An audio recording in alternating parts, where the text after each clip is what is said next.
If you'd like to be a member of the studio audience for the Fred Jackson Show, which is live Mondays at 7, go to www.WBBZ-TV, click on the tickets or Fred Jackson icon to make your reservations and get in there early, because last night's standing room only, people were lined up in the mall, and they'd be lined up in the mall right now if they knew the tiny tot of the kilowatt, Art Wander, was with us this afternoon. And Art, always great to have you in. Hey, it's nice to be here. You had a great show last night. Thank you. It was a very, very, very good show. Thank you. But as you can see by my face, I'm in an argumentative mood. Why is After that? having lunch with the four guys I usually mention, Ray, Al, Nate, Bob, and all Yankee fans, you know, and I'm not a Yankee fan.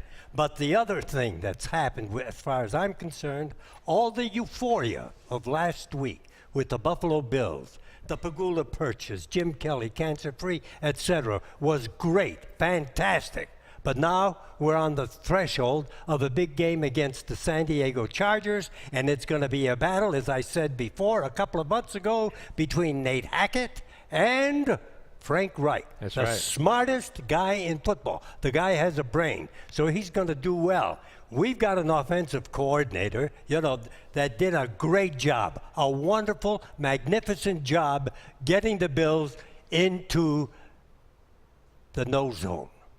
You know what I mean? He gets you down to the 20 and inside the 20, and then I don't know what happens. It's field goal territory for him. He probably says, I've done my job. I got him in the field goal range. He's got to find a way to get some touchdowns. Yes, they do. Because Absolutely. field goals aren't going to win the game. That's right. All right, so that's one point, okay? Okay. Terry Pegula, wonderful, great for the city. He is doing a great job in remaking the entire city of Buffalo. How many cranes do you see? I was talking to Mark Ewart, all the cranes and everything going up. But now, I send a message to Terry Pegula now.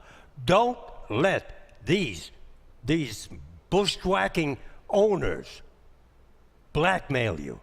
They want a new stadium so they can increase prices. New stadium. I mean, even Jerry Jones, you know, last week I believe it was, said, well, if you want a team in Buffalo, you've got to build a new stadium. You think that'll still be an issue now that Pegula's paid a record price? I don't care whether they paid a record price or not, because the owners aren't getting a penny out of that. You know what I mean? I thought they do. I thought they share that.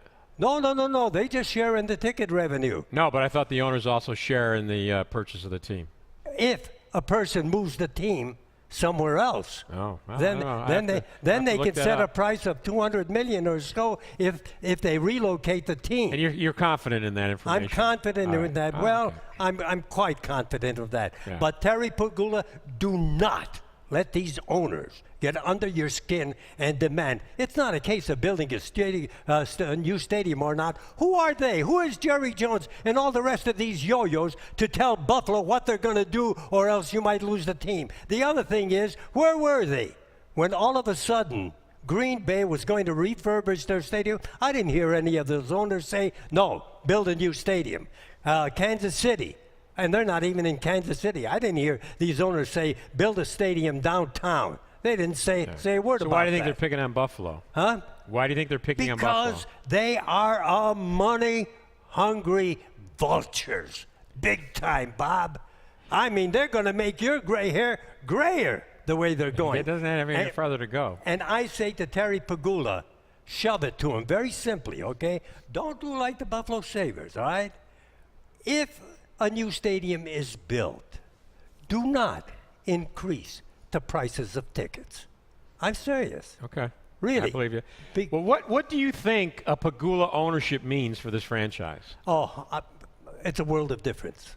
The euphoria with the fans, the confidence of the fans, the relaxation of the fans, knowing that the Buffalo Bills are going to stay in Buffalo. That means a lot to the city of Buffalo, Western New York, and sends a message to football that there is a multi-billionaire that's interested in the city of Buffalo. And for that, Pegula Any deserves suggestions great for him? Yes, very simply. Don't do like you did with the Buffalo Sabres, okay? Ted Black, I don't know Ted Black, but you named him president of the Buffalo Sabres. Now is the time to really send the fans hopping with joy by bringing in the one guy that can turn this franchise around, that can do a great job, who has the experience, the former executive of the year. Bring back Bill Polian to head the organization. Simple as that. Bill will just really do a magnificent job. So, do you want him to demote Russ Brandon?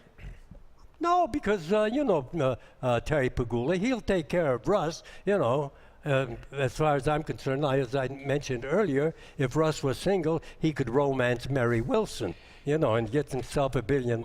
Maybe you should romance Mary Wilson. Mary, I love you. I tried to, I made a proposal to Ralph's daughter 20 years ago, Linda Bogdan. No. We're out of time. No, come on. Yeah, I haven't even started. You have a big fan out there. His name is Ron Sheasley, which he's known in the annals of Tonawanda sports.